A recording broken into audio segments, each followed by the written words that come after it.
김지은이 무릎을 꿇고 아빠, 제가 죄송해요. 아빠를 부정했어요. 죽었다고 거짓말했어요 라고 고백하며 바닥에 이마를 대고 옵니다. 김영수가 딸을 일으켜 세우려 하지만 김지은은 아니에요. 이렇게라도 하지 않으면 제 자신을 용서할 수 없어요라며 흐느낍니다. 아버지가 난 이미 다 알고 있었다. 그래도 괜찮았어. 내가 잘 살고 있는 것만으로도. 라고 말하자 김지은은 더욱 격하게 웁니다. 감동의 이야기가 시작되기 전 잠시만요. 구독과 좋아요는 저희에게 큰 힘이 됩니다. 매주 새로운 감성 드라마로 여러분의 마음을 따뜻하게 채워드릴게요. 새벽 5시 김영수는 여느 날과 다름없이 눈을 떴습니다. 경비실 한쪽 구석에 놓인 전기난로는 아직 꺼지지 않았고 밤새 들어온 찬 공기가 유리창 틈으로 스며들었습니다. 전기포트에 물을 붓고 조용히 쌀죽을 데운 뒤 주전자 위에 작은 사기 그릇을 얹어 따뜻하게 데웠습니다. 식은 반찬을 입에 털어넣으며 김영수는 다이어리 한 구석에 작게 메모를 남겼습니다. 3월 2일. 미세먼지 많음. 택배 사건 수거 안 됨. 눈을 들어 아파트 1단지 동편을 바라봤습니다. 지난 여름 외벽 공사로 시끄러웠던 동입니다. 여전히 조명이 들어온 집은 몇 채 없었지만 아이가 있는 집에선 이른 불빛이 새어나왔습니다. 서진이네는 또 일찍 일어났구먼. 김영수는 벽에 걸린 옛 액자를 바라보다 이내 허리를 펴고 자리에서 일어섰습니다. 구부정한 자세로 조끼를 걸치고 빗자루와 쓰레받기를 챙겨 경비실 문을 열었습니다. 아침 공기는 생각보다 차가웠습니다. 한 손으로 목덜미를 두드리며 걸레자루를 잡은 김영수는 엘리베이터 홀 바닥을 조심스럽게 쓸기 시작했습니다. 김경비님, 어제 분리수거 엉망이던데요. 입주민 중 한 사람이 지나가며 툭 던지듯 말했습니다. 그 목소리에 김영수는 허리를 펴고 인사부터 건넸습니다.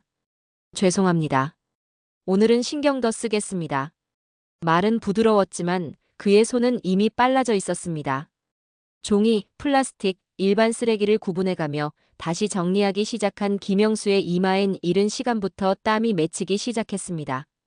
오전 8시 아파트 입주민 회의가 열렸습니다.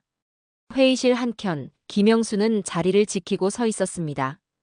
주민 대표가 안건을 정리하고 있는 중 이서진이 회의장 안으로 들어왔습니다.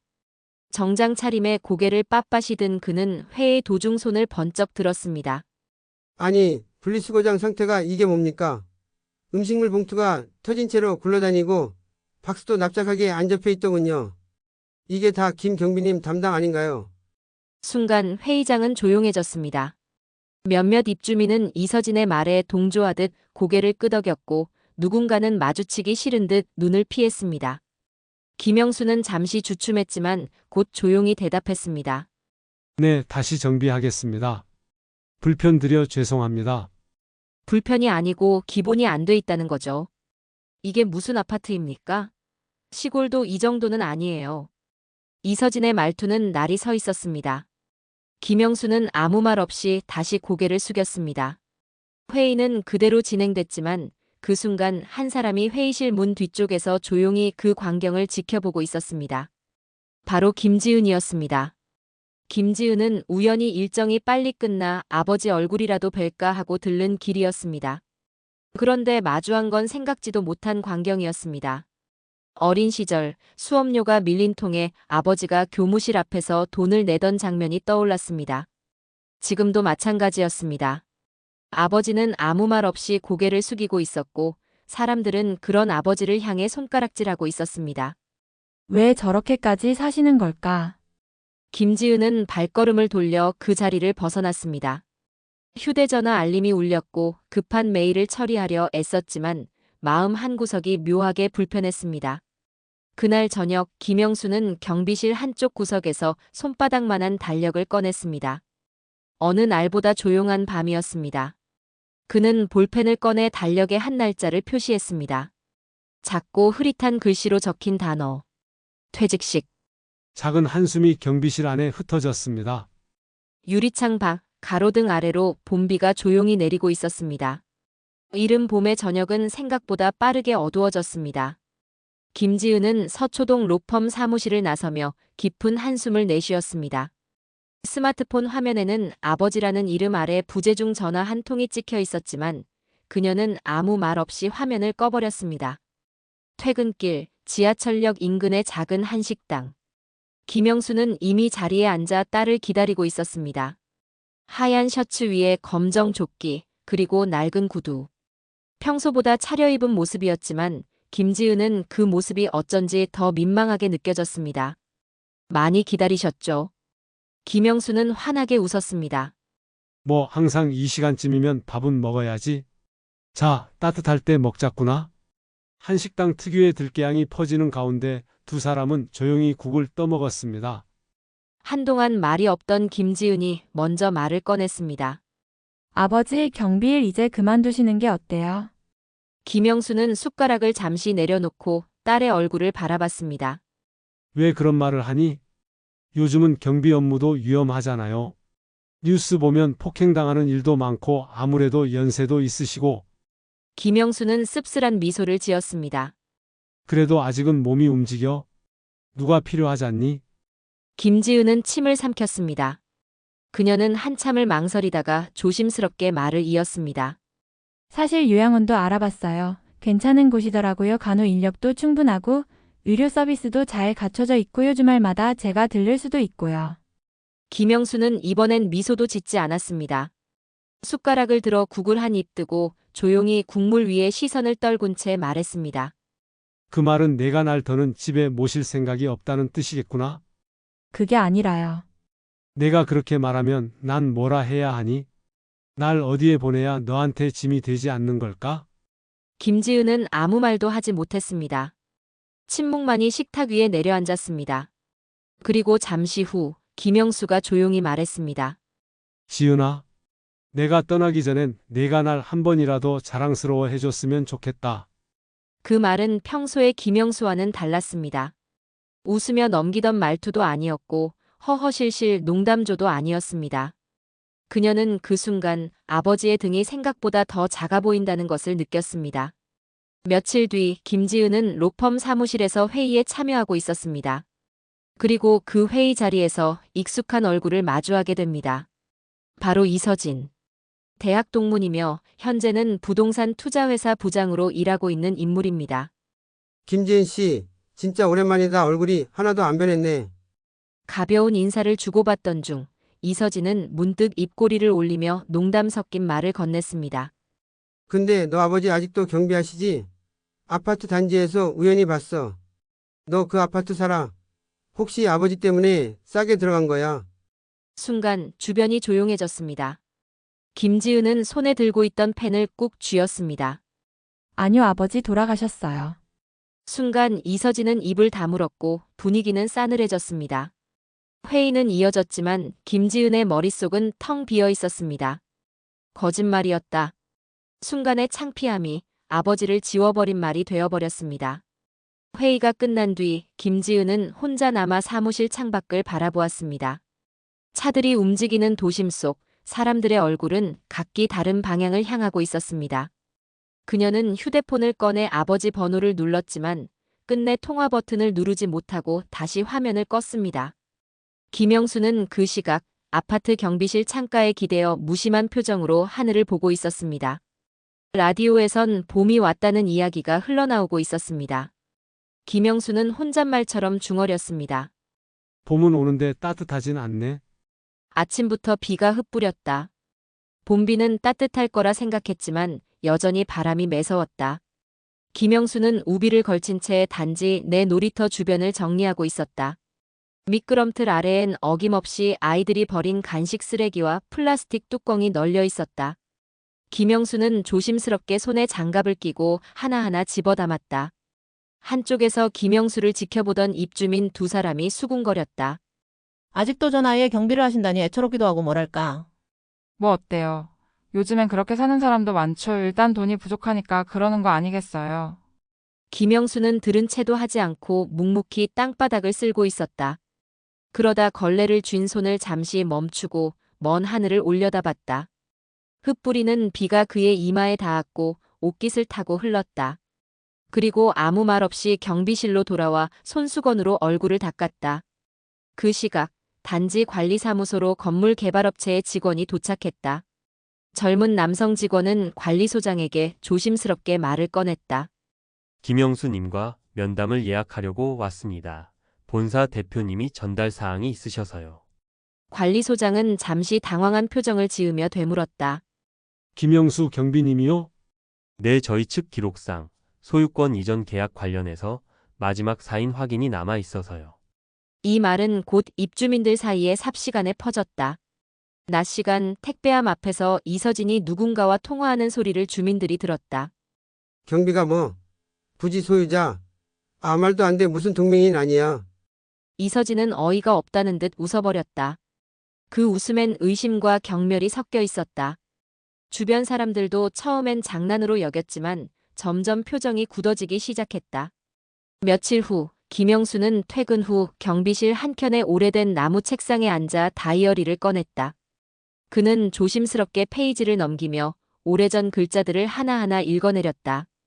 1993년 10월 15일 땅 3필지 매입 개발은 글쎄 언젠가는 되겠지. 그 아래엔 낡은 등기 권리증 사본이 얇은 비닐에 넣어져 있었다. 그는 오래된 사진도 꺼내보았다. 어린 지은이랑 아내가 함께 찍은 사진이었다. 그 사진 속에서 김지은은 고무줄로 머리를 묶고 김밥을 먹고 있었다. 사진 속의 아내는 웃고 있었고 김영수도 어딘가 어색한 미소를 짓고 있었다. 그는 사진을 다시 다이어리 속에 넣으며 조용히 혼잣말을 했다. 지은이한테 이걸 보여줘야 할까? 아직은 아니다. 아니, 아직은. 반면 김지은은 집에서 우연히 아버지의 가방을 열어보다 오래된 서류철을 발견했다. 처음엔 단순히 주민센터 관련 서류인 줄 알았지만 자세히 들여다보니 소유권 이전 계약서, 부동산 매매 계약서, 오피스텔 분양 계약서 같은 단어들이 보였다. 김지은은 순간 손에 힘이 들어갔다.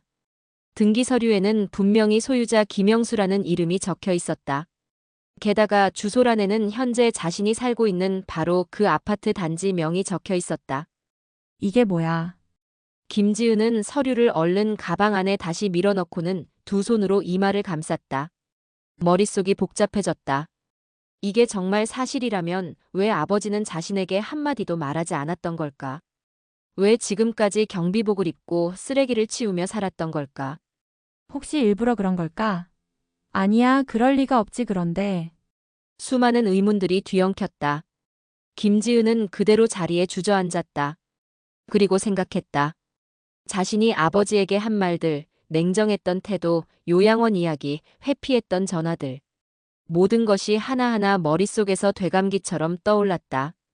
그러나 결국 그녀는 아무 말도 하지 않았다. 그날 저녁 아버지를 마주했지만 평소처럼 다녀왔어요 라는 짧은 인사만 건넸다.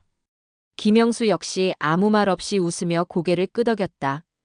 그리고 조용히 가방을 옆으로 밀어두며 말했다. 오늘은 날이 좀 풀리더구나. 6월 12일. 단지 엘리베이터 앞 게시판에 하얀 A 사용지 한 장이 붙어 있었다. 경비원 김영수님의 퇴직식이 오늘 오후 3시 커뮤니티 홀에서 진행됩니다. 입주민 여러분의 많은 참석 바랍니다. 한 입주민은 코웃음을 쳤다. 퇴직식을 경비한테까지 해줘. 요즘 세상 좋아졌네. 또 다른 주민은 조용히 말끝을 흐렸다. 그분 말은 없지만 참 성실하시긴 했어요. 아침마다 청소도 택배도 꼼꼼히. 그러나 대부분의 반응은 시큰둥했다. 바쁜 일상 속 누구도 오래된 경비의 마지막 날에 진심을 담기엔 여유가 없었다. 오후 2시 45분. 커뮤니티 홀 안. 행사는 소박하게 준비되었다. 작은 테이블 위에 종이컵과 박스 케이크, 커피포트가 놓여 있었고 사회자는 관리소장이 맡았다. 입주민 중 일부는 의례적으로 자리에 앉았고 그중엔 이서진도 있었다. 아니, 진짜로 한다고? 이서진은 고개를 절레절레 흔들며 회의 자료를 훑었다. 옆에 앉은 직원에게 낮게 속삭였다. 딸이 변호사라면서 아버지는 경비원. 그것도 이제야 퇴직이래. 웃기지 않아. 그 말에 직원은 어색한 웃음만 지었다. 그 시각 김지은은 망설이다 결국 행사장으로 향하고 있었다. 가슴은 무겁고 발걸음은 느렸다. 한참 전 아버지의 가방 속에서 본 서류들이 떠올랐고 그날 밤 아무 말 없이 마주한 아버지의 눈빛이 자꾸 마음을 흔들었다. 행사장은 조용했다. 김영수가 입장하자 여기저기서 박수 소리가 들렸지만 형식적인 박수였다. 김영수는 환하게 웃으며 고개를 숙였다. 이렇게 많이 와주셔서 감사합니다. 사회자인 관리소장은 간단히 인사말을 했다. 그 뒤 이어 한 명의 남성이 무대 앞으로 걸어 나왔다. 낯선 얼굴. 검은 정장에 명함을 들고 있는 젊은 남자였다. 그는 단상에 서서 마이크를 받았다. 저는 태양건설 부동산 개발부의 박상민 이사입니다. 오늘 이 자리에서 간단히 전달드릴 사항이 있어 참석하게 되었습니다. 그 말에 주민들이 웅성거렸다. 이서진은 팔짱을 끼고 코웃음을 쳤다. 건설회사까지 왜 온 거야? 설마 저분이 뭐라도 해준다고? 박 이사는 종이 서류를 펼치며 조용히 말했다. 저희 태양건설은 올해 하반기부터 본 단지 내 오피스텔 3동을 착공 예정입니다. 그리고 해당 부지의 실소유주는 바로 김영수님입니다. 순간 정적이 흘렀다. 예? 누군가 놀란 목소리를 냈고 다른 사람은 숨을 들이켰다. 김지은은 자리에 앉아 얼어붙은 듯 움직이지 못했다. 이서진은 서류를 빤히 바라보다 이내 자리에서 벌떡 일어섰다. 무슨 소리예요? 김영수 경비가 무슨 부지를 가지고 있다고요? 박 이사는 차분하게 대답했다. 김영수님은 1990년대 중반 해당 토지를 매입하신 뒤 개발 승인을 위해 오랜 기간 협의를 해오셨습니다. 현재 저희는 김영수님과의 최종 계약을 마쳤으며 모든 등기와 명의가 김영수님으로 되어 있습니다. 행사장은 숨소리조차 들리지 않을 정도로 조용해졌다. 김영수는 조용히 무대 위로 올라가 마이크를 잡았다. 뭐 대단한 건 아닙니다. 옛날에 사둔 땅이 우연히 개발된 것뿐이에요. 저는 그냥 평범한 사람입니다. 다만 이 일을 통해 하나 느낀 게 있다면 김영수는 잠시 말을 멈췄다. 그의 눈은 홀 안 어딘가를 향하고 있었다. 정확히는 김지은이 앉아있는 자리였다. 사람은 겉만 보고 판단해선 안 된다는 겁니다. 그 순간 김지은의 눈이 붉어졌다. 너무 많은 말이 떠올랐지만 입술이 붙어 움직이지 않았다. 제가 이렇게까지 살아온 이유는요. 어느 날 제 딸이 저를 자랑스러워해 줄 그 순간을 기다려서였습니다. 김영수는 마지막 말을 남기고 마이크를 내려놓았다. 그리고 천천히 경비복 상의를 벗었다. 정중히 개켜들고 퇴장로를 향해 걸어갔다. 그 뒷모습을 보며 주민들 하나둘 일어나 박수를 쳤다.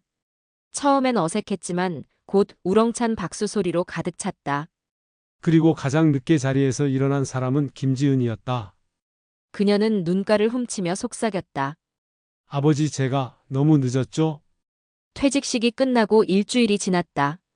아파트 단지의 분위기는 이전과 달라져 있었다. 입주민들은 아침마다 경비실 앞을 지나며 한 번쯤 눈길을 주었고 그전까지 인사 한마디 없던 사람들도 문득 발걸음을 멈췄다. 김영수 경비님, 아니 김영수 회장님은 어디 가셨대요? 요즘 얼굴 못 본 지 꽤 됐죠? 뭐 이제 경비도 아니시니까요. 아, 진짜 회장이었을 줄이야. 그러게 사람은 함부로 보면 안 되는 거였네요. 입주민들의 수군거림은 시간이 지날수록 더 조심스러워졌다. 김영수가 경비실을 떠난 뒤 빈 공간은 어쩐지 허전하고 조용했다. 새로 들어온 경비원은 조심스럽게 일을 시작했지만 늘 어느 한쪽 구석이 덜 닦인 듯했다. 김지은은 여전히 혼란스러웠다. 퇴직식 이후 아버지와 따로 대화를 나누지 못했다. 말하고 싶은 건 많았지만 말할 자격이 없다는 생각이 먼저 앞섰다. 그렇게 며칠을 보내던 어느 날 집으로 한 봉투가 도착했다. 흰색 무지봉투 안에는 등기 서류와 한 장의 메모가 들어있었다. 지은아, 이건 내 몫이 아니다. 네가 살아온 날들을 위해 아버지가 응원하는 거다. 이름 올려놓았으니 내가 편하게 써라. 사람 앞에 당당하게 살아줘.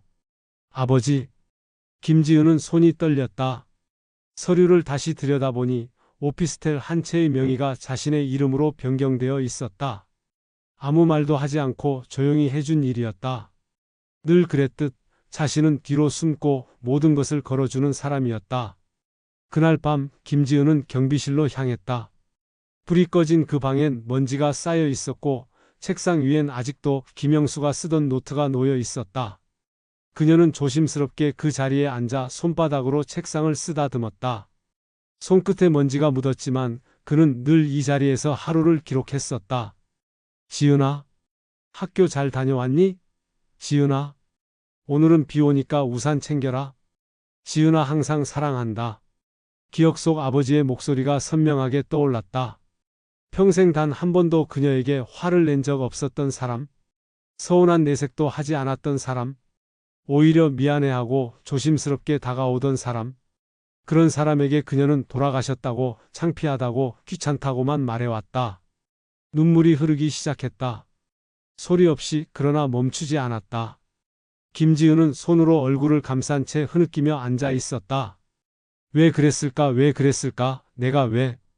그 순간 뒤에서 조용한 발소리가 들렸다. 익숙한 발걸음이었다. 고개를 들자 문 밖에 김영수가 서 있었다. 지은아. 김지은은 자리에서 일어나 아버지를 바라보았다. 얼굴엔 눈물 자국이 선명했다. 아버지는 말없이 다가와 책상에 놓인 손수건을 들어 그녀의 손에 쥐어주었다. 너무 많이 늦었죠? 그 말에 김영수는 조용히 고개를 저었다. 늦은 게 어디 있겠니? 온 게 고맙지. 두 사람은 말없이 서로를 바라보다가 김지은이 조심스럽게 물었다. 이제 그만 경비복 벗으신 거예요? 김영수는 웃으며 고개를 끄덕였다. 그래? 이제야 진짜 벗었지. 그리고 천천히 말문을 열었다. 내가 왜 그렇게 살았는지 이젠 말해줘야 할 것 같구나. 넌 늘 앞에서 뛰고 나는 뒤에서 지켜봤다. 너한테 부끄럽지 않게 살고 싶었고 그러기 위해선 돈보다도 자존심보다도 지켜야 할 게 있다고 생각했어. 김지은은 떨리는 목소리로 말했다.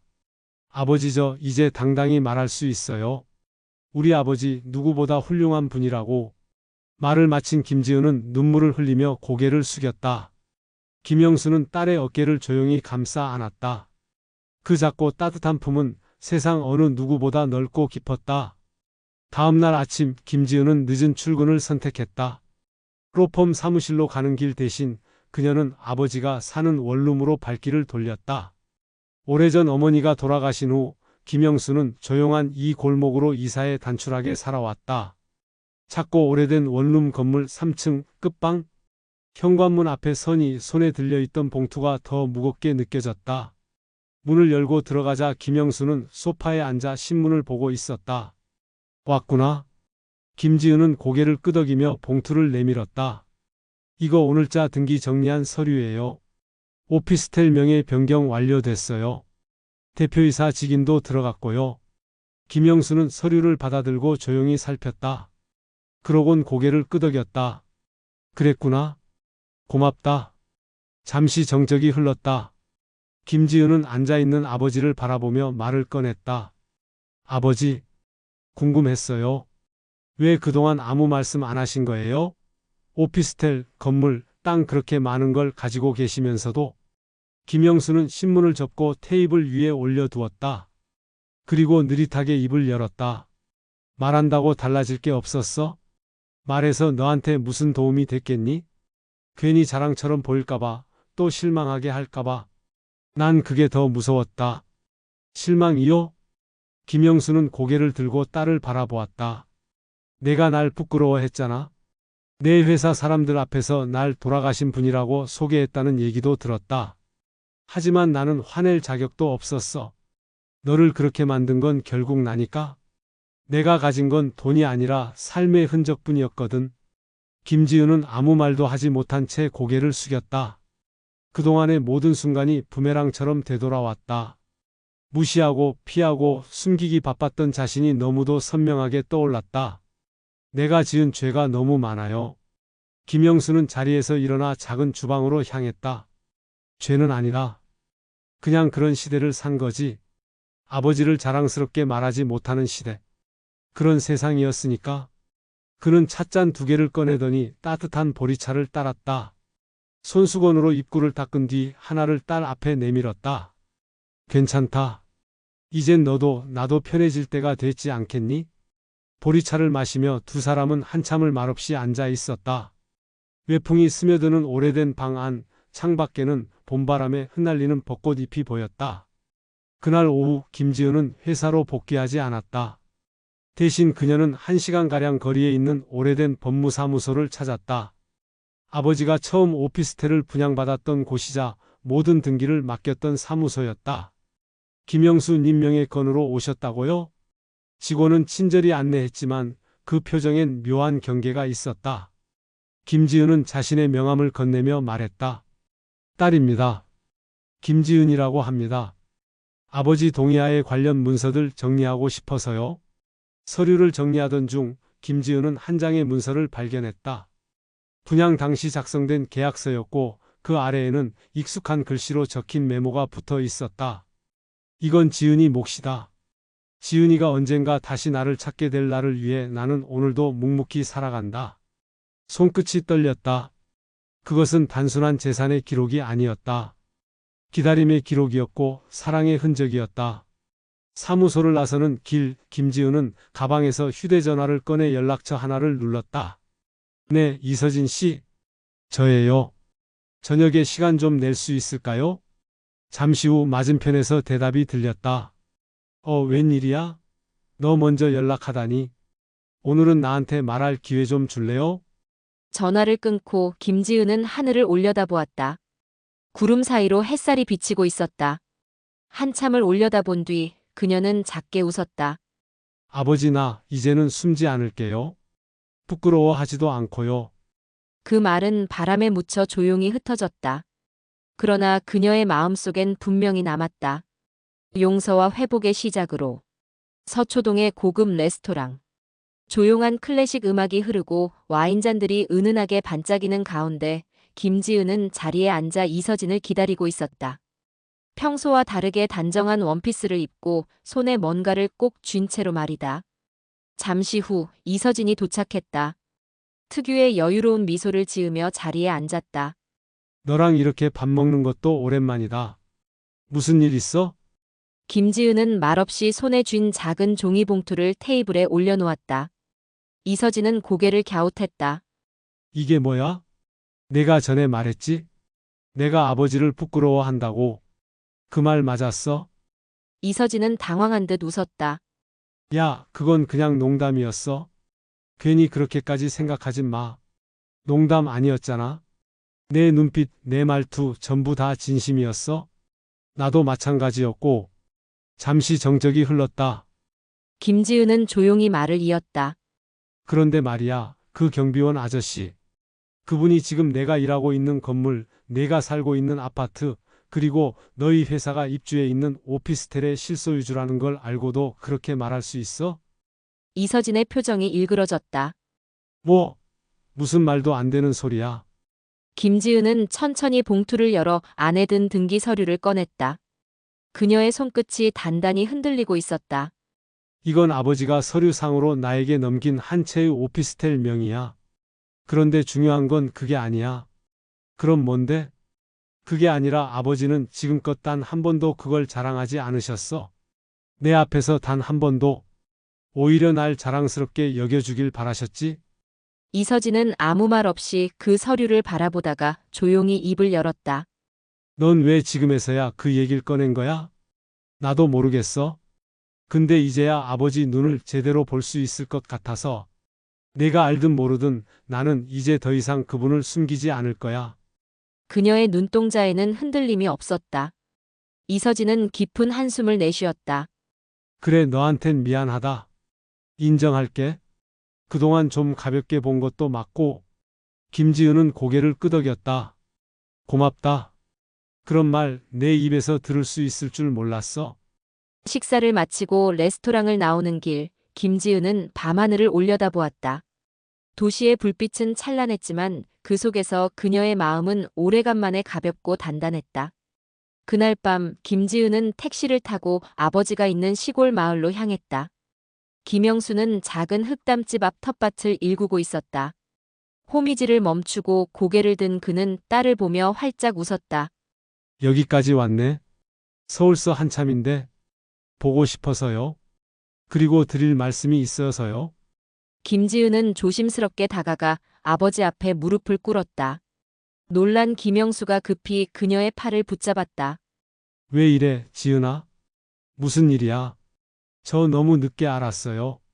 아버지가 얼마나 멋진 분이셨는지, 얼마나 조용히 묵묵히 저를 위해 살아오셨는지. 김지은의 눈에서 다시금 눈물이 흘렀다. 김영수는 아무 말 없이 딸의 등을 두드렸다. 그의 손은 거칠었지만 그 속엔 사랑과 용서가 고스란히 담겨 있었다. 지은아, 아버지한테 미안하단 말은 안 해도 돼. 그냥 내가 오늘처럼 찾아와 주는 것만으로도 난 다 용서된다. 그래도요, 너무 오래 걸렸어요. 아버지가 나를 기다리셨던 시간보다 내가 돌아오는 시간이 더 늦어버렸어요. 늦어도 괜찮다. 사람 마음이란 게 원래 돌아서기 어렵거든. 하지만 돌아오기만 하면 그게 어디냐? 김영수는 딸의 손을 꼭 잡았다. 이제 너도 내 삶도 내 마음도 있는 그대로 살아줘. 더는 누구도 부끄러워하지 말고. 내가 자랑스러운 딸이라는 걸 이제는 내가 아니라 내가 먼저 알아줘야 해. 그 말에 김지은은 고개를 끄덕이며 흐느꼈다. 마음속 오래된 회한이 흙먼지처럼 날아가고 있었다. 어둡고 차가웠던 감정들이 조금씩 녹아내리고 그 자리에 따뜻한 온기가 자리 잡았다. 서울로 돌아온 김지은은 회사에 사직서를 제출했다. 책상 위에 정리된 서류들, 바쁘게 오가는 동료들, 유리창 너머의 고층 빌딩들. 그동안 자신의 일상이었던 이 모든 것이 이제는 왠지 낯설게 느껴졌다. 김 팀장, 정말 그만두시는 거예요? 요즘 같은 세상에 왜요? 동료의 질문에 김지은은 잠시 생각하다가 조용히 웃었다. 가장 중요한 걸 너무 늦게 알아버려서요. 지금이라도 바로잡고 싶어서요. 그날 이후 김지은은 도시의 삶을 조금씩 정리해갔다. 바쁜 업무 대신 아버지와 함께 보내는 시간, 논두렁 옆을 걷는 시간, 손으로 흙을 만지고 밥을 짓는 시간이 하나하나 새롭게 느껴졌다. 손으로 흙을 만지고 밥을 짓는 시간이 하나하나 새롭게 느껴졌다. 김영수는 여느 때처럼 소박한 삶을 이어가고 있었다. 시골 마을 주민들과 어울려 김장하고 작은 마을 회관에 난로를 나르며 땀 흘렸다. 가끔은 동네 아이들에게 김밥을 말아주며 웃음을 터뜨리기도 했다. 어느 날 김지은은 아버지와 함께 마을 벚나무 아래를 걷고 있었다. 봄이 깊어지며 꽃잎이 흩날리고 따뜻한 바람이 두 사람의 어깨를 스쳤다. 아버지, 여기 마을 참 좋네요. 공기도 좋고 사람들도 다 따뜻하고. 그렇지, 여긴 시끄럽지도 않고 누가 뭐라 할 사람도 없어 마음이 좀 편해지더라. 저도 그래요. 서울에 있을 땐 왜 그렇게 숨이 막혔는지 이제야 알겠어요. 김지은은 아버지의 손에 작게 포개듯 손을 얹었다. 김영수는 놀란 듯 고개를 돌렸고 그녀는 미소를 지으며 말했다. 아버지, 저 요즘엔요, 아버지 얘기 사람들한테 자랑해요. 김영수는 웃음을 머금었다. 그랬구나. 고맙다. 처음엔 쑥스러웠는데 점점 당당해지더라고요. 누군가를 자랑스럽게 말할 수 있다는 게 얼마나 큰 축복인지 이제야 알았어요. 그날 저녁 김지은은 작은 원고지 노트를 꺼내 들었다. 그녀는 자신과 아버지의 이야기를 기록하기 시작했다. 초등학교 앞에서 김밥을 팔던 어머니, 새벽마다 아파트를 청소하던 아버지, 자신을 대학에 보내기 위해 다 포기했던 두 사람. 그리고 너무 늦게 알아버린 그 진심들. 며칠 후 그녀는 마을 도서관에서 조용히 한 편의 수필을 낭독했다. 경비실에 살던 아버지, 알고 보니 내가 살던 삶의 주인이었습니다라는 제목이었다. 주민들은 고개를 끄덕이며 들었고 누군가는 조용히 눈물을 훔쳤다.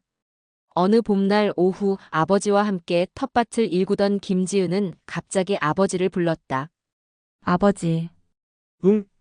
그동안 제가 얼마나 미웠어요? 김영수는 삽자루에 기대어 고개를 갸웃했다. 그런 말 왜 하니? 미운 게 아니라 걱정됐지? 내가 나를 부끄러워하지 않을까? 그래서 더 작아졌지? 그럼 지금은요? 지금은 아버지 저한테 어떤 사람이에요?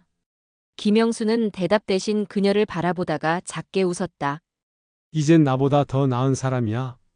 자랑스러운 내 딸이지. 김지은은 눈가를 붉히며 다시 흙을 일구기 시작했다. 따뜻한 햇살 아래 두 사람은 말없이 일을 이어갔다. 하지만 그 침묵은 더없이 따뜻하고 편안했다. 한참이 지나 해가 저물 무렵 김영수는 딸을 향해 말했다. 지은아, 내가 늘 내게 해주고 싶었던 말이 있어. 뭔데요? 김영수는 그녀의 등을 가볍게 두드리며 말했다. 내가 아버지를 자랑스러워해줘서 고맙다. 그 말에 김지은은 조용히 웃었다. 저야말로요. 아버지가 저를 기다려줘서 정말 감사합니다.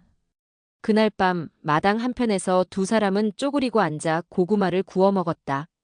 노란 속살에 김이 오르고 별이 조용히 떠오르는 하늘 아래에서 두 사람의 웃음소리가 퍼져갔다. 삶은 완벽하지 않았지만 진심은 결국 남았다. 그렇게 누군가의 외로운 침묵이, 누군가의 느린 고백이 서로의 마음을 다시 이어주고 있었다.